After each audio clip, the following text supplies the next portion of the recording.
예, 오늘 우리가 볼 말씀은요, 전에도 한번 제가 이 갈라디아서 본문을 가지고 말씀을 전한 적이 있었는데, 오늘은 2장 11절에서 14절 말씀을 가지고 말씀을 전하려고 합니다. 오늘 이 말씀은 유명한 베드로의 안디옥 사건이 기록되어 있는 내용입니다. 바울 사도가 베드로의 잘못을 책망하는 그러한 부분이 기록되어 있는 부분이죠. 그런데 오늘 본문을 문장의 그 팩트로만 보아서는 안디옥 사건에 대해서 말하고 있는 것 같지만, 크게 보았을 때에는 앞에서 언급했던 어떠한 사건에 대한 다시 말하고 있는 재진술의 이야기다라고 말씀을 드릴 수 있습니다. 자, 그렇다면 무슨 내용을 반복하여 말씀을 하고 있는 것일까요?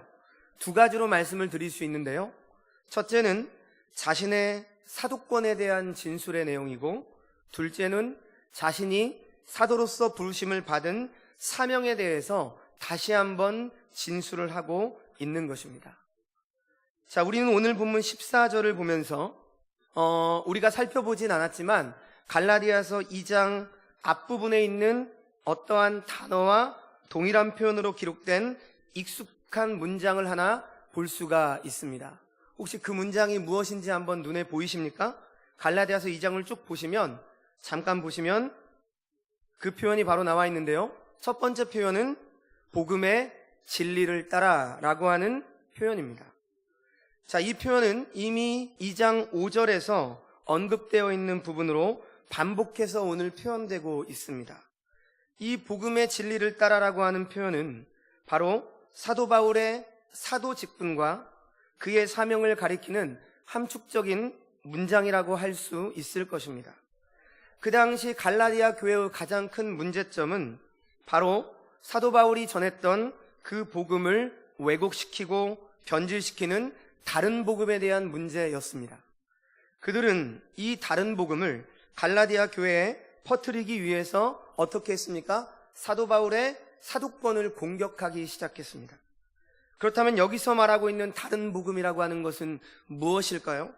그것은 바로 예수 그리스도를 믿는 그 믿음으로 구원받는 것 외에도 추가로 할례를 받아야만 구원을 받는다는 율법적인 행위를 강조하고 있는 유대교 할례주의자들의 주장입니다. 이것은 바로 예수 그리스도를 믿는 믿음으로만은 구원을 받을 수 없고, 추가적인 사람의 노력의 행위가 수반되어져야 한다는 것이죠. 이러한 행위 구원론자들은 하나님의 은혜를 거부하지 않습니다. 은혜를 인정합니다. 그러나 전적인 하나님의 주권과 은혜를 인정하지 않습니다. 믿음의 근거를 하나님의 은혜에서 전적으로 찾는 것이 아니라 사람의 마음에서 찾는 것입니다. 그래서 그들의 결론은 인간의 구원의 핵심은 하나님께 있는 것이 아니라 사람이 어떻게 하는가에 달린 것으로 사람의 행위에 있다고 주장을 하고 있는 것입니다. 아무리 하나님이 은혜를 준다 한들 자신이 받지 않고 자신이 거부하면 그건 은혜를 못 받는다라고 말하는 거죠. 언뜻 생각하면 일리가 있는 말 같으나 우리 기독교는 그러한 종교가 아닙니다. 거부할 수 없는 은총을 우리에게 부어주시는 종교입니다. 우리는 은혜를 거부하려고 하나님의 품에서 벗어나려고 애를 쓰지만 하나님은 결단코 자신의 백성을 은혜에서 벗어나게 하지 않으십니다. 은혜에서 벗어나지 않게 하기 위해서 어떤 방법까지 쓰십니까? 우리가 싫어하는 때론 징계와 그러한 고난과 어려움을 통해서라도 하나님 앞에 엎드리고 기도하고 하나님이 아니면 살 수 없게끔 만들어 버리시는 거죠. 그래서 거부할 수 없는 은총이라고 합니다. 그런데 이러한 유대주의자들의 사상은 역사적으로 세계의 교회사를 볼 때 초대교회 때부터 오늘날까지도 여전히 이어져 내려옴을 우리는 확인할 수가 있죠. 자, 두 번째로 반복되어지는 표현이 또 하나 있는데요. 그것은 2장 3절과 오늘 14절을 보면 찾을 수 있는데, 이것도 한번 보실 수 있겠습니까? 제가 바로 말씀을 드리죠. 억지로라고 하는 표현입니다. 자, 이것을 제가 영어는 잘 못하는데요. 영어 단어로 compel이라고 하는 단어를 씁니다. 그런데 이 뜻이 무엇이냐면 타당한 근거 없이 무조건 강요하거나 강조하거나 강요하는 것을 뜻하는 표현입니다. 즉 바로 거짓된 다른 복음을 전하는 자들이 사용하는 방식이 어떤 방식이란 말입니까? 억지로 믿게 한다는 거죠. 억지로 따르게 한다는 것입니다. 그러나 사도 바울은 복음의 진리를 증거할 때 이렇게 억지로 강요하면서 전하지 않았습니다. 바울 사도는 항상 복음의 진리를 증거할 때 정당한 말씀의 근거와 신학적인 근거와 신앙적인 논리와 믿음에 대한 이해를 추구하는 그러한 방식으로 그의 주장을 펼쳐갔음을 볼 수가 있습니다. 성도 여러분, 하나님은 인격적이고 진리의 하나님이시고 질서의 하나님이십니다. 그리고 하나님께서는 일관적이고 질서 있는 분이시기 때문에 그분께서 항상 복음의 진리를 말씀하실 때에는 분명하고 사려 깊은 논리를 갖도록 우리에게 허락을 하셨는데요. 그것이 무엇인지 아십니까? 우리 일반 성도들이 좀 듣기 싫어하고 좀 그 단어만 나오면 좀 따분해하는 단어입니다. 신학과 교리라고 하는 것이죠. 그렇기 때문에 복음의 진리라고 하는 것은 무조건 억지로 하듯이 받으면 된다라고 주장하지 않습니다. 오히려 우리에게 정당하고도 분명한 인식을 가질 수 있도록 끝없이 하나님의 백성에게 그 뜻을 깨닫게 하시고 설득하시고 끝내는 그 말씀 앞에 복종하게 하시는 그러한 은혜를 우리에게 주시는 것입니다. 그런 점에서 복음의 진리가 어떠한 핵심적인 내용물이라고 한다면 신학과 교리라고 하는 것은 그 내용을 감싸고 있는 하나의 틀이 된다라고 말씀을 드릴 수가 있습니다. 여러분, 틀, 즉 무언가를 담고 있는 그릇이 깨져 있는데 아무리 내용물이 좋은 것을 담아도 그 내용물이 온전하게 유지가 될 수 있겠습니까? 어머니가 자기 자녀를 먹이기 위해서 맛있는 음식을 만들었습니다. 그런데 그 음식을 그냥 키우고 있는 애완견이 먹고 있는 그 밥통에다가 음식을 담아가지고 자식에게 줄 수 있냔 말이죠. 그럴 수는 없습니다. 제가 무슨 말씀을 드리냐면 내용 중요합니다. 그렇죠. 우리가 믿고 있는 내용이 정말 중요합니다. 그러나 그 내용만큼 그것을 감싸고 있는 그 틀과 형식이라고 하는 것도 매우 중요하다는 것이죠. 우리가 하나님 앞에 예배합니다. 나의 마음이 하나님 앞에 예배를 하고 있는데 내가 무엇을 하든지 무슨 소용이 있고 무슨 상관이 있습니까? 그렇게 되면 어떻게 됩니까? 예배가 무질서해지는 겁니다. 내가 좋아하는 대로 예배 시간에 나는 이 시간 말씀 듣고 싶지 않고 나는 찬양만 하고 싶습니다. 나는 찬양 별로 하고 싶지 않고 말씀만 듣고 싶습니다. 저는 지금 기도할 게 많거든요. 그냥 기도만 할래요. 모든 성도들이 자유롭게 자기가 원하는 대로 그렇게 예배를 한다고 한다면 그 예배가 질서가 있겠습니까? 그렇지 않다는 거죠.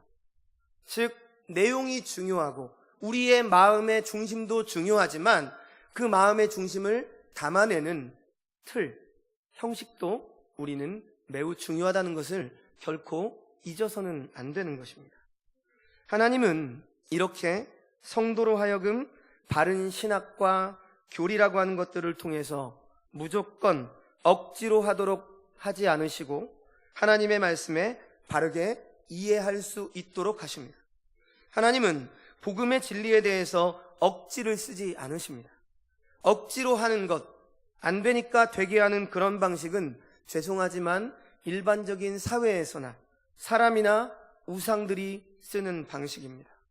겁을 주거나 공포심을 자아내거나 아니면 거짓말로 속여서 어떻게 해서라도 근거와 논리와 이해라고 하는 것이 없이 그저 내가 원하는 대로 하도록 하는 것이 억지로 하는 것입니다.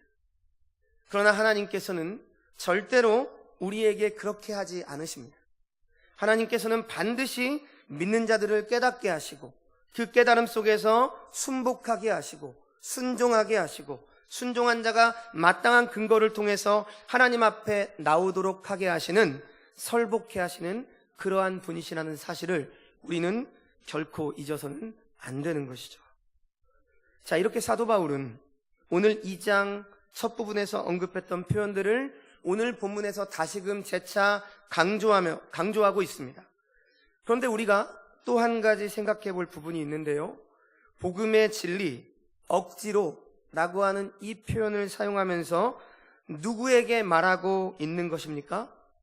할례 사건과 관련된 사람이 지금 누구라고 하는 것이죠? 바로 거짓 형제들 때문에 이러한 표현을 사용하고 있는 것이었죠. 앞장에서 그러한 표현을 사용하고 있는 것은 거짓 형제들 때문에 그 거짓 형제들에서 분별할 수 있도록 한 표현입니다. 그런데 오늘 본문의 14절의 표현은 우리가 말했던 앞부분과 똑같은 표현을 지금 복음의 진리를 따라 억지로라고 하는 표현을 똑같이 사용하고 있지만 그 대상이 다릅니다. 누구일까요? 한번 14절 말씀 우리 다시 한번 읽어볼까요? 같이 한번 읽도록 하겠습니다. 그러므로 나는 그들이 복음의 진리를 따라 바르게 행하지 아니함을 보고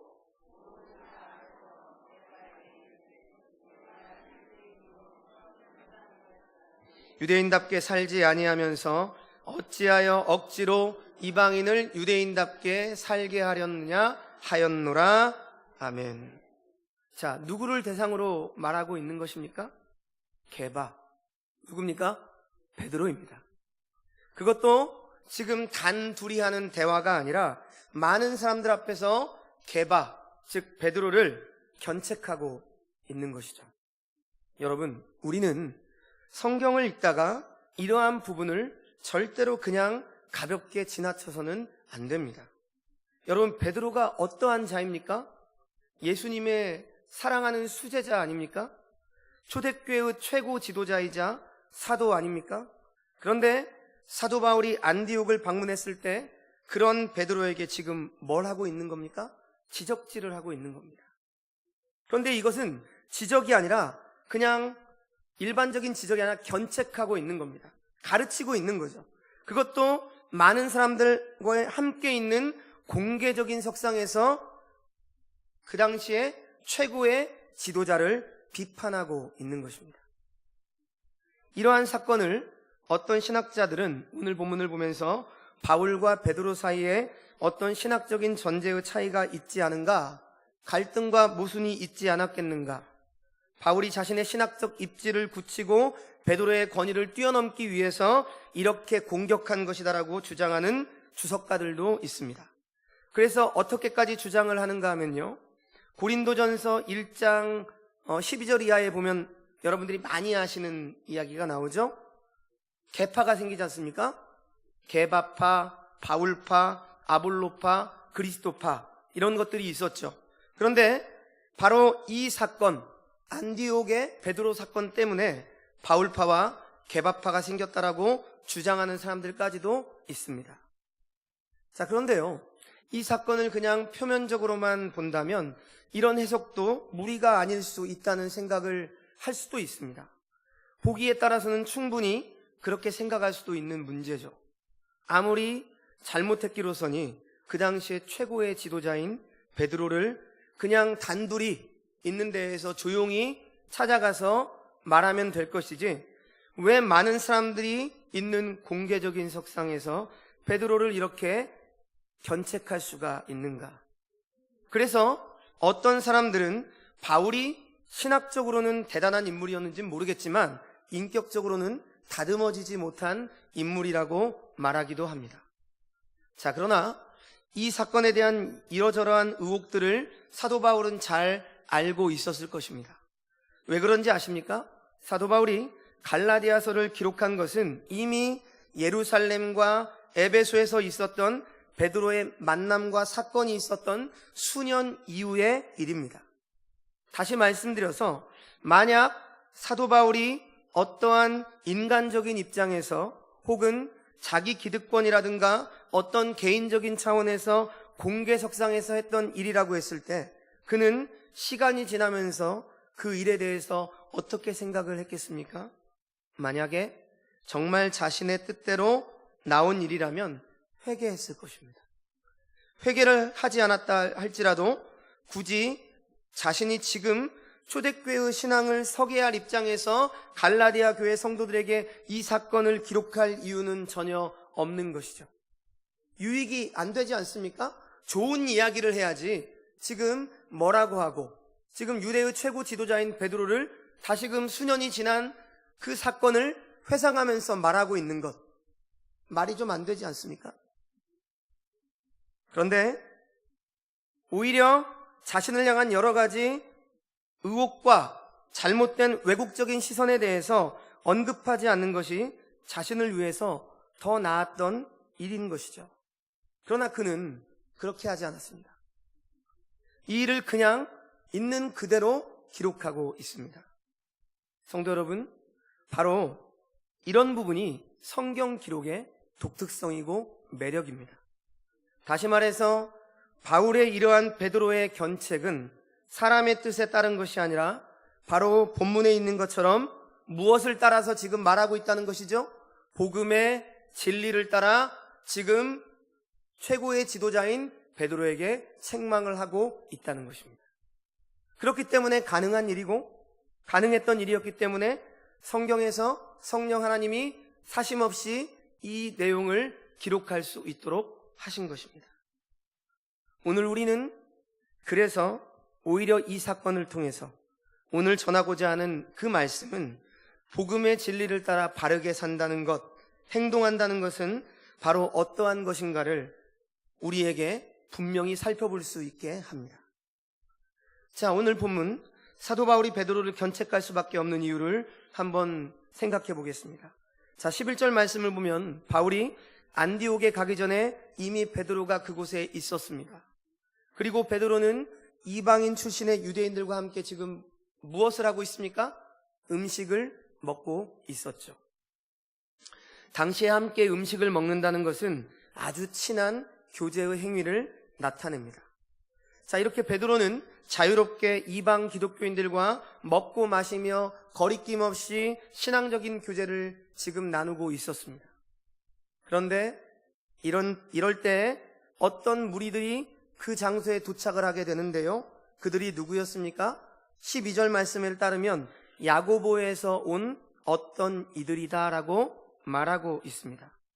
이들이 어떤 이들인가 하면요, 예루살렘에서 온 사람들인데요, 예루살렘에서 온 누구인가 하면 이미 예루살렘 총회를 통해서 자신이 그리스도인이 되었다라고 고백한 유대인 출신의 어떤 그리스도인 사람들이 어떤 이유에인지는 모르겠지만 이방인들과 식사를 하고 있는 자리를 찾아온 겁니다. 그런데 우리는 이때 베드로의 태도를 주목해서 살펴보아야 합니다. 베드로의 반응이 어떻습니까? 12절 하반절의 말씀을 보니까 이렇게 기록하고 있죠. 게바가 이방인과 함께 먹다가 그들이 오매 그가 할례자들을 두려워하여 떠나 물러가매, 이렇게 기록하고 있습니다. 왠지 모른 두려움에 빠지기 시작한 베드로는 그 자리에서 어떻게 한 겁니까? 슬쩍 자리를 빠져서 피하는 것입니다. 그러니까 같이 먹고 마시고 남아있던 유대인들도 그 뒤에 이어서 어떻게 됩니까? 그 자리를 슬금슬금 떠나게 되었는데요. 그래서 결국 누구까지 자리를 뜨게 됐다고 성경은 기록하고 있나요? 아주 상세하게 바나바도 같이 그런 행동을 하게 되었다라고 기록하고 있습니다. 여러분, 지금 이 상황이 이해가 되십니까? 예루살렘에서 온 어떤 다른 무리들이 오니까요, 베드로가 어떻게 한 겁니까? 잘 식사를 이방인 기독교인들과 하고 있던 중에 갑자기 자리를 떠서 나갔습니다. 그러니까 동참했던 모든 사람들도 그 자리를 떠났던 것입니다. 그래서 오늘 보면 14절에서 이 일을 바라본 사도 바울이 그곳에 있었던 모든 사람들을 대표해서 베드로를 지금 책망하고 있는 것입니다. 왜냐하면 베드로가 이 일의 최대의 원인 제공자가 되었기 때문이죠. 그런데 여기서 중요한 것은 유대인 그리스도인들을 만났을 때 베드로가 왜 이러한 행동을 했는가 하는 것입니다. 무엇이 베드로로 하여금 12절 중반의 표현처럼 그들이 오매 그가 할례자들을 두려워하여 떠나 물러가게 하였는가? 라고 하는 점입니다. 유대 할례주의자들을 보면서 베드로가 느낀 두려움에 대해서 사실 성경에서는 정확하게 언급하고 있지는 않습니다. 어떤 두려움인가는 언급이 없죠. 그러나 한 가지 분명한 것은 베드로의 이러한 모습은 복음의 진리 앞에 진실하지 못한 외식적인 행동이었다고 하는 것은 분명한 사실입니다.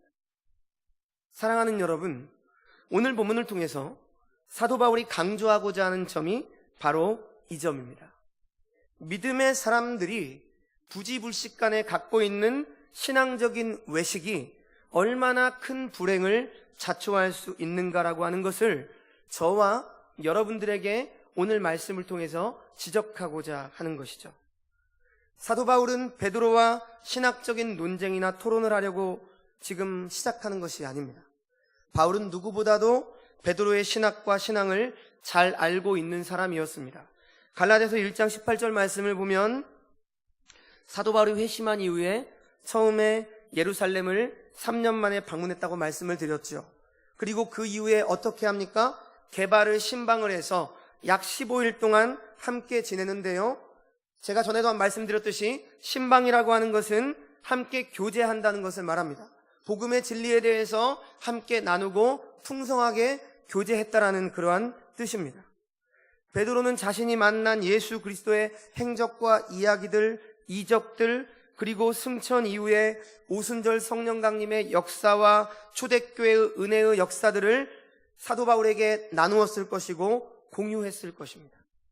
자, 이 말은 적어도 신앙적인 면에 있어서는 베드로는 사도 바울의 영적인 스승이자 절친한 동역자였다는 것입니다. 그러므로 우리는 이 부분을 통해서 두 사람이 어떠한 신학적으로 어떠한 차이가 없었다는 것을 우리는 알 수 있습니다. 사도행전 10장을 보면요, 중요한 사건 하나가 기록되어 있는데요. 어떤 사건인지 아십니까? 고넬료 사건입니다. 여러분, 고넬료가 누구입니까? 로마의 백부장, 이방인이죠.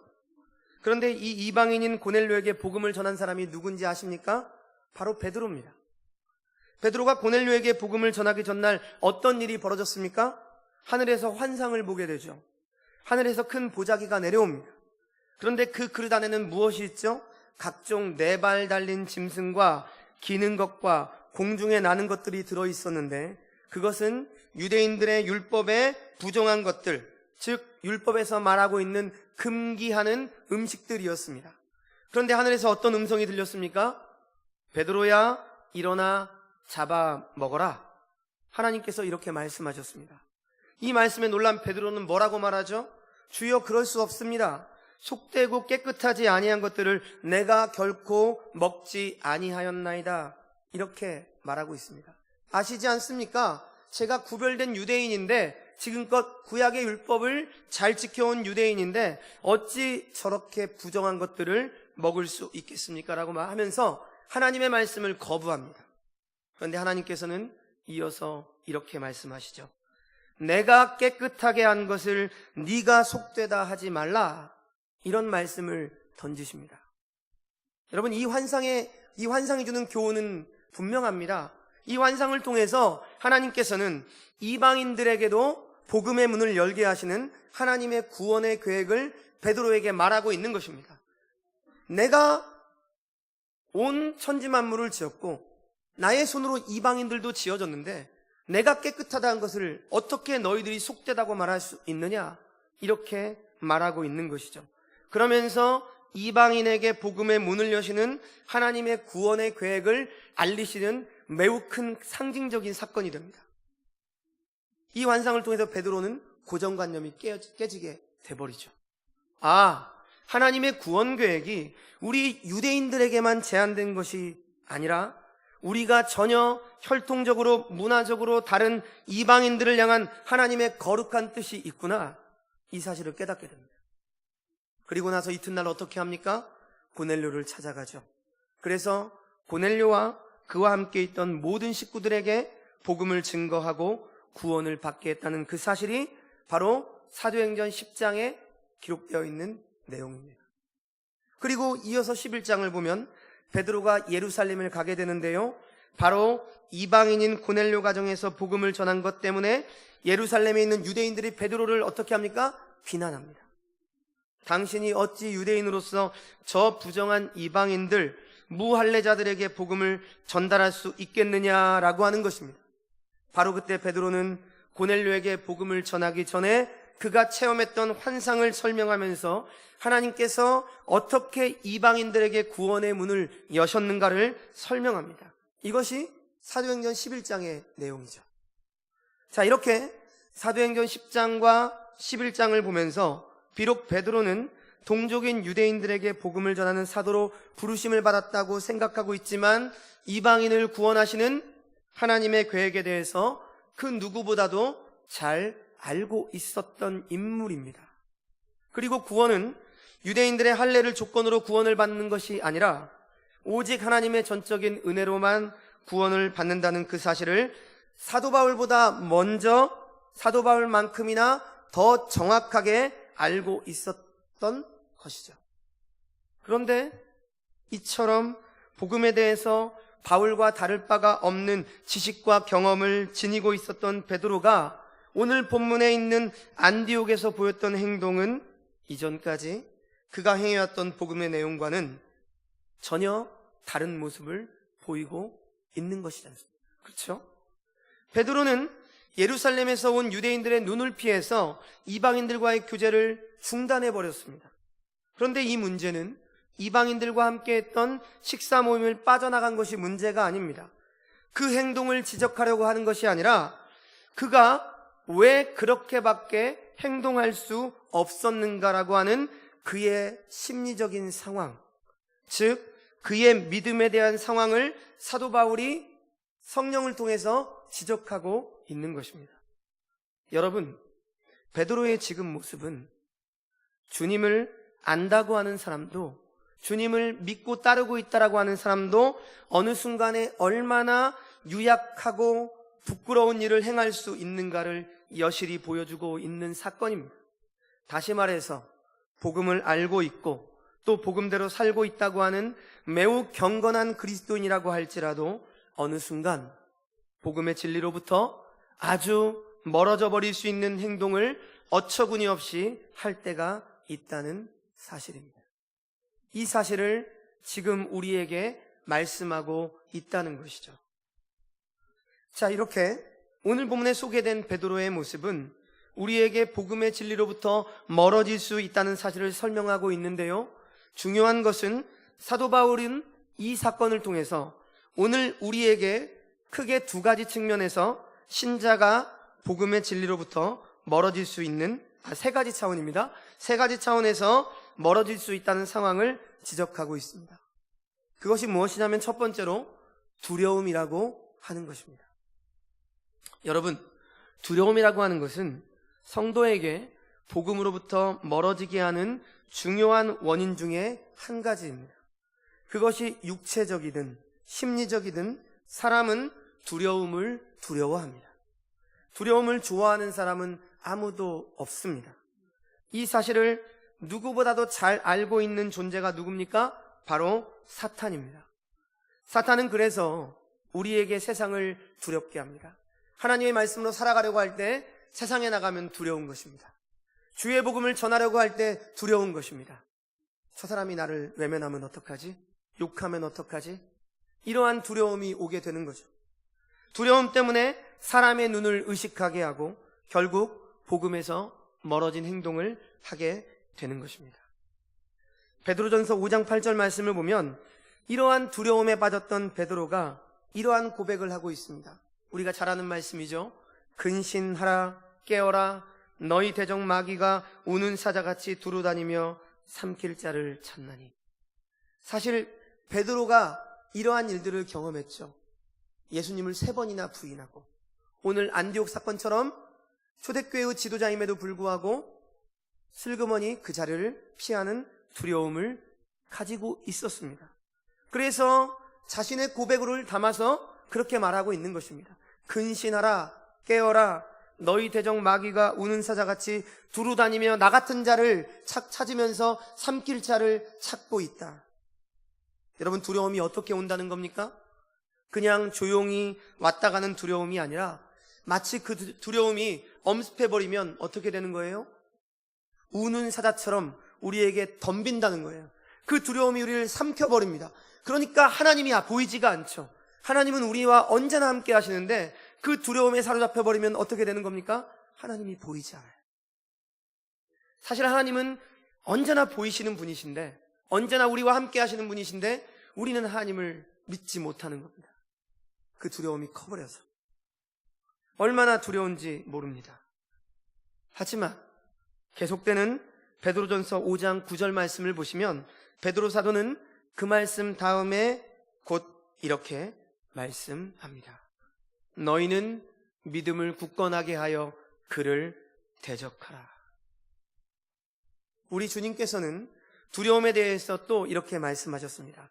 마태복음 10장 28절 말씀에 몸은 죽여도 영혼은 능히 죽이지 못하는 자들을 두려워하지 말고 오직 몸과 영혼을 능히 지옥에 멸하실 수 있는 이를 두려워하라.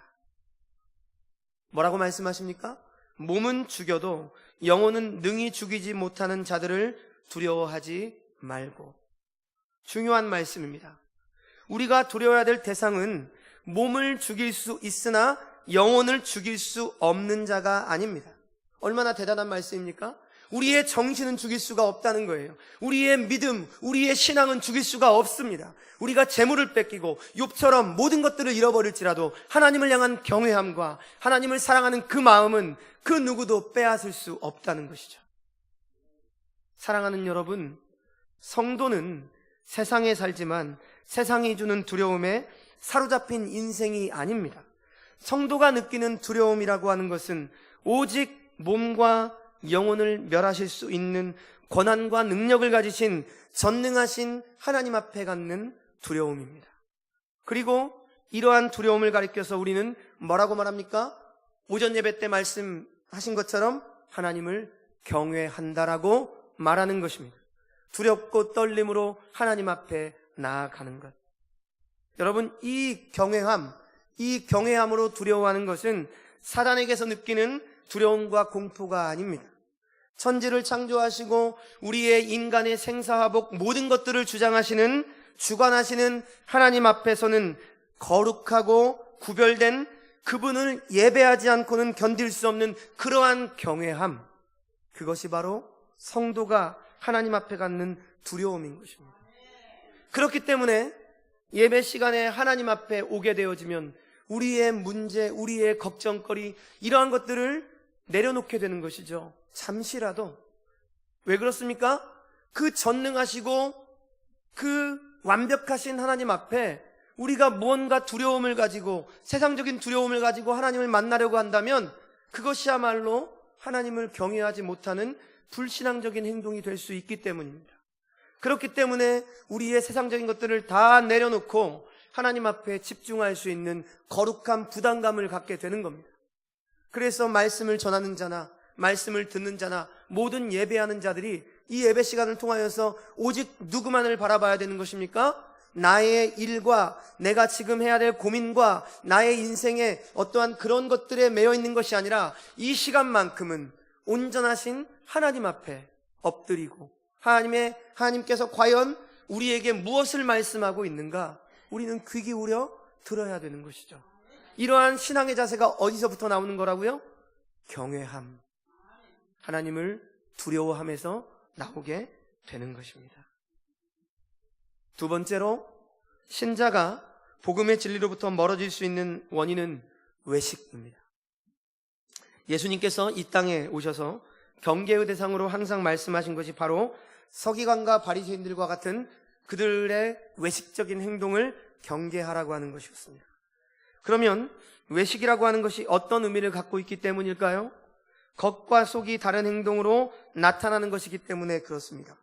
바리새인들은요, 겉으로는 이들보다 경건하고 믿음 좋은 자들이 없습니다.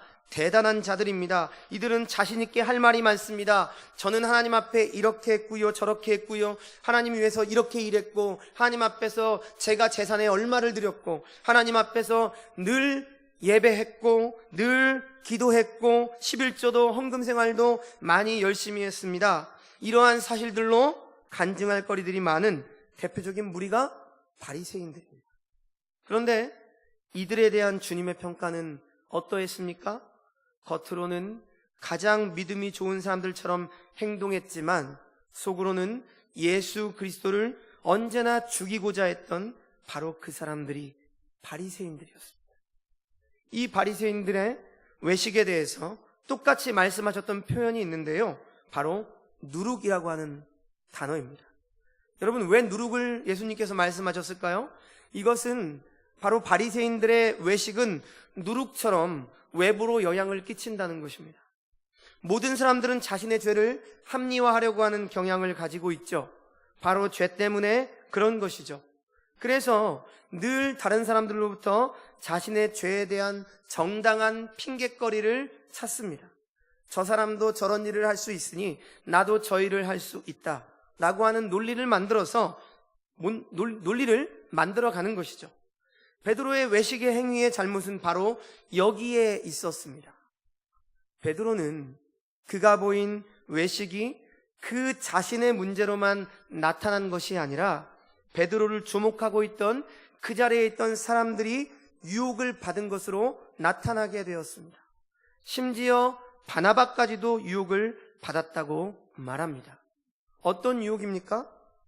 사실은 내가 이 사실을 저 예루살렘에서 할례 받은 자들이, 즉 유대인들이 온다고 하니까 내가 이 자리를 떠나야 되는지 말아야 되는지, 이방인들하고 같이 있으니까 그들이 와서 우리의 모습을 보고 판단하고 뭐라고 하면 어떡하나라고 하고 이렇게 고민하고 있었을지 모르는데, 과연 떠나야 되나 말아야 되나 이런 생각을 하고 있었는데, 잘 몰랐는데 지금 최고 지도자인 베드로가 저렇게 행동을 하니까 우리도 따라서 저렇게 해야 되는 것이 아닌가? 바로 이런 것입니다. 무슨 말씀인지 아시겠죠? 그래서요, 늘 교회의 지도자들은 모든 면에서 본을 보이도록 최선을 다해야 되는 것입니다. 작은 것까지도. 교회의 지도자가 혹은 중직들이 베드로와 같은 외식적인 태도를 취하게 된다면 그에게만 문제가 있다가 끝나는 것이 아니라 어떤 일이 일어난다는 것입니까? 늘 믿음이 연약한 사람들에게 핑곗거리가 될 수 있는 위험적인 요소가 되는 것입니다. 베드로는 그 일을 나중에 스스로 감당할 수 있다고 치죠. 내가 감당할 수 있다고 치자 이겁니다. 여러분들이 좀 외식적인 행위를 해도 까짓건 내가 감당할 수 있습니다라고 그렇게 치부할 수 있습니다. 그러나 만일 그러한 영향을 받아서 잘못된 신앙 가운데 살다가 인생을 마감하는 사람에게는 어떻게 하시겠습니까? 그런데요, 오늘날 많은 성도들이 이러한 것들을 생각하지 않습니다. 의식하지 않아요. 나는 괜찮아요. 나는 떳떳합니다 라고 말하면서 별로 의식하지 않는 것입니다. 그래서 저는 늘 두려운 것은 오늘날 목회자들이 일반 신문과 미디어에 비판적이고 비평적인 대상으로 오르내리는 그러한 일들에 대해서 그것을 변명하고 나는 다행히 그 정도는 아니다라고 이야기하는 것이 아니라 두려워해야 된다고 생각합니다. 왜 그런지 아십니까? 그런 기사에 달린 댓글들을 보면 그래서 나는 교회를 나왔다는 것이죠. 교회를 안 나간다는 것입니다. 그래서 예수 안 믿겠다는 것이죠. 그런 외식적인 행위를 통해서 믿음이 연약한 자들이 결국 신앙생활을 하지 못하고 은혜 없이 살아가는 핑곗거리가 될 수 있다는 사실에 대해서 믿음 있는 사람들은 그 일에 대해서 주의할 줄 알고 조심할 수 있어야 되는데 너무나 자유한 거예요. 까짓것 괜찮고 하나님이 용서해 주신데 뭘, 밀양처럼요. 하나님이 앞에 용서 안 받고 회개 안 받았으면 되는 것 아닙니까? 내가 왜 사람 앞에서 잘못했다라고 말해야 되는 것이죠? 라고 생각하게 되는 것이죠. 그러니까 믿지 않는 자들보다 더 뻔뻔하다고 교회를, 신자들을 비판하고 비난하고 정죄하는 것입니다. 복음의 배타성 때문에, 오직 예수 그리스도를 믿는 그 믿음 때문에 당하는 환난과 고난은 우리가 기뻐하고 즐거워해야 됩니다. 세상에서 아무리 그러한 일들을 가지고 공격한다 할지라도 우리는 기뻐할 수 있습니다. 그러나 지금 기독교가 침체기에 빠져 있고 늘 어둡고 힘든 이유 중에 하나는 믿지 않는 자들보다 윤리, 도덕적인 면으로 더 못하다는 거예요. 잘못하면 시인할 줄도 알고 잘못하면 고백할 줄도 아는데 우리들의 교회 공동체에서는 도통 그런 모습이 나오지 않는다는 겁니다. 자존심이 상해서 자신이 잘못한 어떤 모임이 있었어요. 한번 말실수로 했어요. 화를 한번 냈습니다. 그 다음에 자존심이 상하니까 사과하기는 그렇고 미안하다는 말을 못하는 거죠. 그러니까 어떻게 합니까? 예배 시간에 눈물 흘리며 하나님 앞에 기도하는 겁니다. 좋아요. 좋습니다. 그런데 자신이 피해를 입히고 자신이 상처를 준 그 영혼에게는 미안하다는 말을 안 하는 겁니다. 믿는 자들이요. 왜 그럴까요? 하나님 앞에서만 자유함을 누리려고 하고 하나님이 만든 자신의 형상대로 만든 그 다른 지체들에게 아픔을 주면서도 그들 앞에서 용서함을 구하지 않는 것입니다. 이것은 심각한 문제입니다. 오늘 본문을 한번 보십시오. 이렇게 평소에 하나님을 위해 살던 베드로의 아주 잠깐의 외식적인 행위조차도 결코 놓치지 않고 눈 감아주지 않고 성경에서 지나치지 않는다라고 한다면 평소에 겉과 속이 다른 우리의 일반적인 행위에 대해서 과연 살아계신 하나님께서 모른 척 하시겠습니까? 그냥 넘겨버릴까요? 그래, 나한테 기도했으니까 그냥 넘어가자, 이렇게 말할까요? 이것을 오늘 본문을 통해서 우리가 깨달아야 되는 것입니다. 하나님은 우리의 겉과 속이 다른 행동에 대해서 그냥 절대로 넘어가지 않으시고 주목하십니다. 결코 간과하지 않는 하나님이십니다. 마지막 세 번째로, 신자가 복음의 진리로부터 멀어질 수 있는 원인은 율법주의입니다.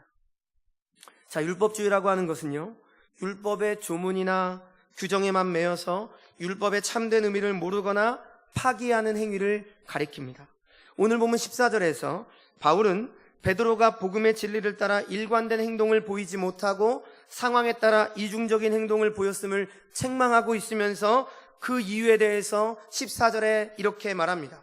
내가 유대인으로서 이방인을 따르고 유대인답게 살지 아니하면서 어찌하여 억지로 이방인을 유대인답게 살려 하느냐.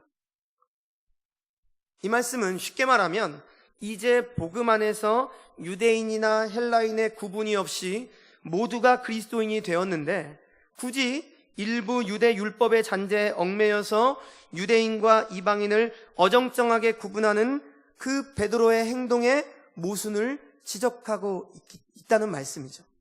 베드로 또한 자신도 모르는 사이에 그러한 율법에 매여 있기 때문에 할례 받은 자들이 온다고 하니까 그러한 행동을 하게 된 겁니다. 이방인들 사이에 있을 때는 별 문제가 없습니다. 그런데 유대인들이 온다고 하니까 자기 동족 유대인들이 또 와서 지금 베드로가 뭐 하고 있냐라는 거죠.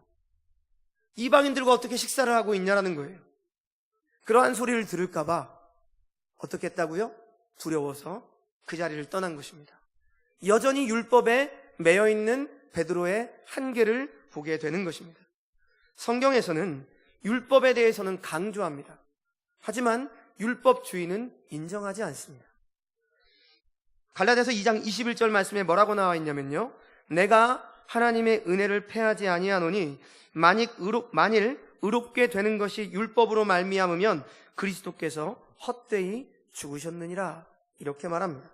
참된 율법은 그리스도의 능력과 공의를 드러내는 역할을 하지만 율법주의는 그리스도의 죽음을 헛되게 한다는 것이죠.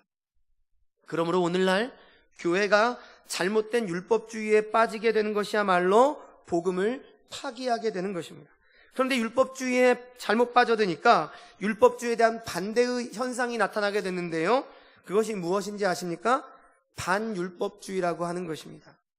이것이 무엇이냐면 율법은 전혀 의미가 없다, 율법 폐기론자들이죠. 이제 율법 필요 없다. 그런데 예수님께서 율법이 필요 없다고 말씀하셨나요? 아니죠. 내가 율법을 완성하러 왔노라. 이렇게 말씀하셨죠. 여러분 오해하시면 안 됩니다. 율법은 우리에게 꼭 필요합니다. 하나님의 율법은 지금도 필요합니다. 여러분들의 잘못된 죄를 깨닫게 하고 그래서 몽학 선생이 되어서 예수 그리스도께 인도하는 아주 귀한 역할을 합니다. 그런데 율법은 한계가 있다는 거죠. 어떤 한계입니까? 그 율법을 사람은 다 지킬 수도 없고 그 율법으로는 결코 구원함을 받을 수가 없다는 것이죠. 그래서 예수 그리스도를 바라보게 하는, 인도케 하는 몽학 선생의 역할을 하게 된다는 거죠. 그런데 우리는 신앙생활하면서 이 두 가지를 적절하게 우리가 잘 알고 깨달아야 되는데 늘 언제나 극단에 치우치는 겁니다. 행위에만 열심이어서 율법적인 행위에만 열심인 사람이 있고 이제 은혜 받았으니까 율법이고 뭐고 다 필요 없고 하나님의 복음만 있으면 된다라고 그렇게 주장을 하는 거죠. 이 두 가지 다 매우 잘못됐습니다. 오늘날 한국교회에서 바르게 가르치지 않기 때문에 이러한 오해들을 성도들이 자꾸 하게 되는 것입니다. 말씀을 마치겠습니다. 오늘 사도 바울이 베드로 사도의 행위를 지적하고 있는 것은 교회의 갈등과 분열을 조장하기 위한 것이 아닙니다. 아무리 사도라 할지라도 복음의 진리에 따른 행위와 말이 아니라고 한다면 노라고 말할 수 있는 것이 참된 믿음인 것을 보여주고 있는 말씀입니다. 그리고 이러한 지적에 대해서 마땅히 말씀에 비추어서 잘못을 솔직하게 시인하고 주님께 돌이키는 은혜의 계기로 삼는다면 그것 역시 복음을 따라 사는 참된 믿음이고자 하는 것을 말씀하고 있는 것입니다. 여러분, 제가 설명을 드리진 않았지만 지금 베드로를 지적한 바울에만 초점을 맞출 것이 아니라 이 지적을 받고 있는 베드로도 주목을 해야 합니다. 여러분, 지금 대중 앞에서 지도자로서 어떻게 보면 모욕을 당하고 있다라고 생각할 수 있는 상황 아니겠습니까? 내용이 맞고 틀리건 간에 인간적으로 자존심도 상하고 열받지 않겠습니까? 그냥 둘이 있을 때나 얘기하고 조용히 있을 때나 얘기하지 많은 사람들 앞에서 공개적으로 망신을 당하고 있는 모습 아닙니까? 더욱이 여러분 베드로의 예전 성격 아시죠? 불같은 성격 아니겠습니까? 그죠? 대판 싸울 수도 있습니다. 그렇죠? 그런데 오히려 이 사건 이후에 베드로는 사도 바울을 더 존중하고 존경하게 됩니다. 그리고 바울은 더 베드로를 따르게 됩니다. 여러분 어떻게 이런 일이 가능할까요? 베드로를 통해서 우리가 잘못된 일을 지적받았을 때 그것이 그 사람이 자신보다 더 아래의 사람이라 할지라도 직분상 위치상으로 그러한 사람이라 할지라도 하나님 앞에서 합당하고 온전한 지적이라고 한다면 그 일을 통해서 자신의 연약함을 돌아보고 하나님 앞에 세워질 수 있는 믿음을 소유한 자가 우리는 되어야 될 줄로 믿습니다. 바로 오늘 본문은 이 점을 말씀하고 있는 것입니다. 사도 바울과 베드로는 오늘 우리에게 복음의 진리를 따라 정직하게 사는 삶이 무엇인가를 아주 잘 가르쳐주고 있습니다. 사랑하는 여러분, 우리의 신앙은 우열을 가리는 싸움이 아닙니다. 복음의 진리를 따라서 옳고 바르게 사는 것을 따지는 일입니다. 이 일 가운데 말씀을 따라서 우리 가운데 진실된 충고가 있고 또 진실된 고백이 있을 수 있다면 그 일로 말미암아 서로 간의 진리가 더욱더 풍성하게 드러날 것이고 하나님께서는 영광을 받으시게 될 것이라는 그 사실을 믿으시기 바랍니다. 바라옵고 나옵기는 우리 예수비전 공동체가 그러한 공동체가 되기를 소망합니다. 우리의 공동체에 이러한 진리를 따라 바르게 행하는 가운데 서로 권면하며 사랑하는 귀한 믿음의 공동체가 되어가길 주님의 이름으로 축원을 드립니다. 우리 찬양